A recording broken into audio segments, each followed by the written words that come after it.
When most of us look at Michael Jordan's career, his greatness seems inevitable, like he couldn't fail. But nothing could be further from the truth. By his own admission, getting cut in high school was what he needed, because even though he didn't know it at the time, adversity was what he needed to be great. Tonight, ladies and gentlemen, from Laney High School in Wilmington, North Carolina, Coach Clifton Herring and Coach Ron Coley. Please stand up and acknowledge the fact that you cut this man in high school.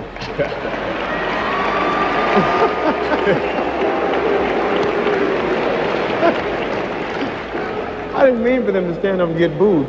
Now, tell the truth. You got any hard feelings toward these guys? None. None whatsoever? I think without their evaluation of my talent at that particular time, there's no way I would have went back home and started my working habits and gotten better as a player. So I want to thank those guys for cutting me, because it made me go back and work harder. And as you will see in this video, almost every defining moment of MJ's life began with adversity. And it seems that what made him great was, unlike most people, he did not let those moments stop him. So, which adversity do we start with? Do you know that there was a time that Michael Jordan thought he would die a bachelor because he couldn't get a girl? And are we really supposed to believe that Michael Jordan in high school couldn't get a date, no luck with girls, got cut from the varsity team? I mean, this is a sad story. It sounds sad, but it's true. One of the biggest misconceptions people have about Michael Jordan is that he always knew exactly where he was going. Today, we see 6 championships, countless records, and a legacy that has survived generations. But when Jordan was growing up in Wilmington, North Carolina, none of that existed. He couldn't even get the opposite sex to look his way. At this point in his life, the only thing he was really good at was sports. Baseball, then basketball, were the sports Jordan focused on. That was where he dominated. So, you can imagine how it must have felt to find out he couldn't even make the team in the one thing he thought he knew how to do. But then, adversity has a way of introducing you to yourself. When life goes according to plan, it's easy to feel confident. It's easy to believe in yourself when everything is working. The real test comes when something you care about is taken away from you. That's when you discover whether your belief was real or whether it depended on constant success. The coaches who cut him didn't create Michael Jordan. His response to being cut did. He worked harder, trained harder, and sharpened his talents.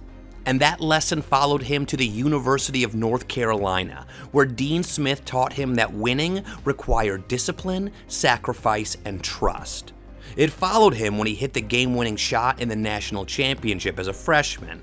It followed him when he became one of the best players in college basketball and eventually entered the NBA. But perhaps the most important thing Jordan learned during those years had nothing to do with basketball.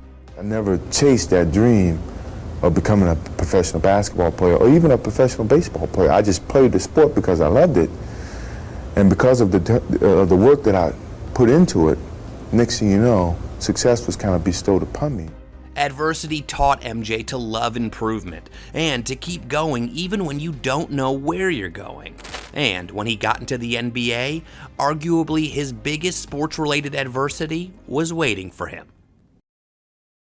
Michael Jordan arrived in the NBA looking different from everyone else. And he won Rookie of the Year, filled arenas, and scored in ways people had never seen before. And while Jordan was becoming the league's biggest star, he wasn't winning. Year after year, his individual brilliance kept running into the same wall, the Detroit Pistons. Joe Dumars, Scottie Pippen guards him. Now Jordan's back for the pace of the game picked up considerably. Dumars. Both coaches were in agreement. Defensive intensity from Chicago. Isaiah Thomas on that assist and Magic Johnson. The Pistons weren't just another great team. They represented a new level of adversity that Michael Jordan didn't know existed. Heck, even the world didn't know such existed. It was called the Jordan Rules, and the Pistons used it to perfection. This was psychological warfare disguised as defense, and every drive became a collision, and every possession became a battle. Detroit was playing the long game here, hoping to eventually wear Michael out. He did more than any other guard in the Bulls in 1989. The idea was to get it out of his hands quickly. Without Scotty out there, he was left to feed the ball to non-threats like Dave Corzine, and Michael doesn't get rid of the ball, but you can start to see evidence where it was wearing him down, perhaps as his groin injury got worse. And so every playoff series became a reminder that talent alone wasn't enough to get MJ where he wanted to go. And maybe that's one of the hardest truths adversity teaches. The things that get you to one level often aren't enough to get you to the next. Jordan was already great, but the problem was that greatness wasn't what he was chasing anymore.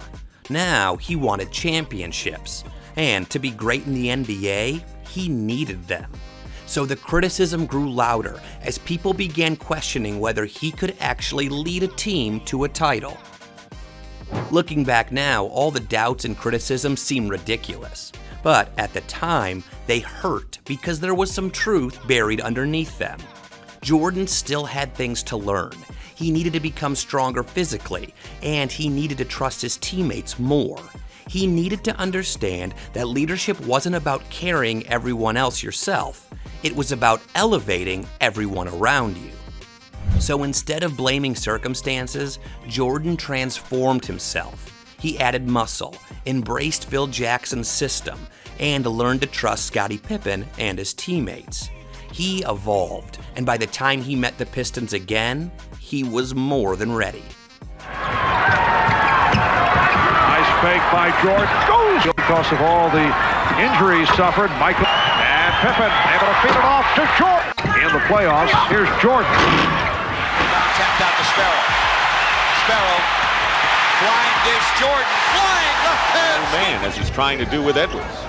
Jordan left open top of the key. Jordan wide left, 12 to shoot, guarded by Rodman. Michael Jordan outside jumper on the way, good. Hits the Bulls with a chance to tie it up.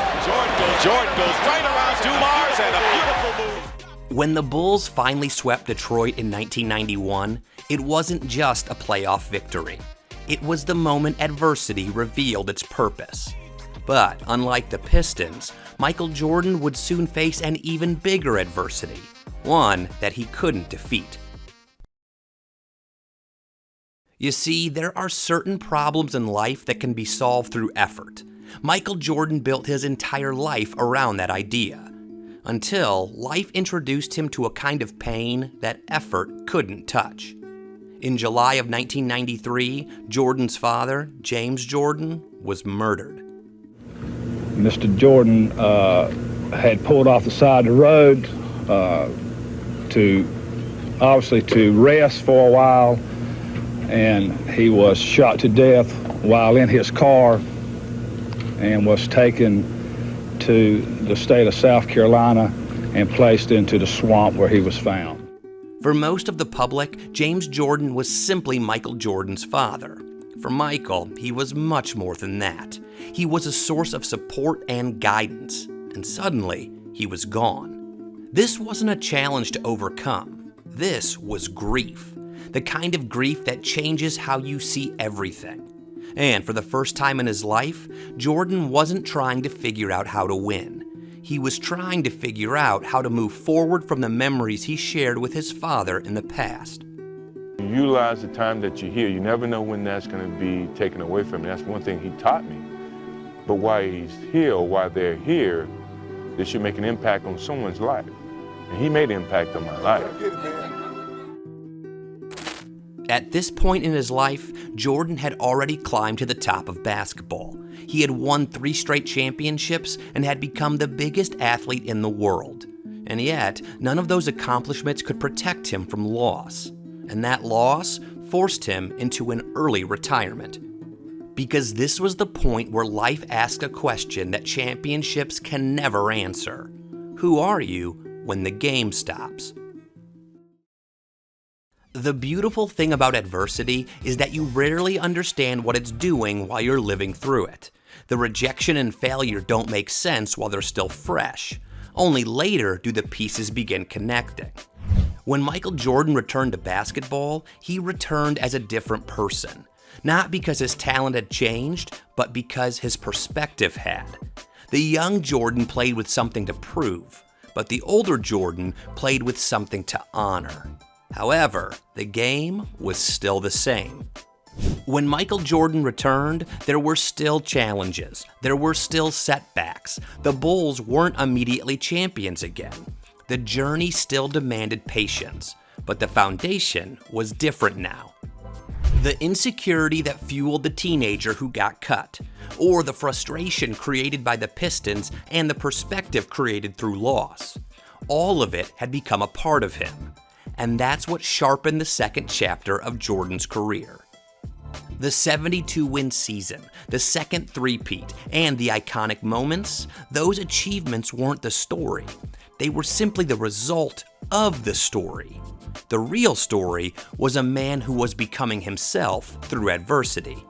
People often look at Michael Jordan and see perfection, but perfection was never what made him extraordinary. What made him extraordinary was his willingness to let adversity change him without allowing it to define him. Most people spend their lives trying to avoid adversity. Michael Jordan's story reminds us that adversity is often where life does its most important work. The coaches who cut him didn't know they were helping create one of the greatest competitors in sports history. The Pistons didn't know they were helping shape a champion. Even the darkest moments of Jordan's life would eventually give him a perspective that success alone never could. That's why greatness is never a straight line. It's a painful, unpredictable process of becoming.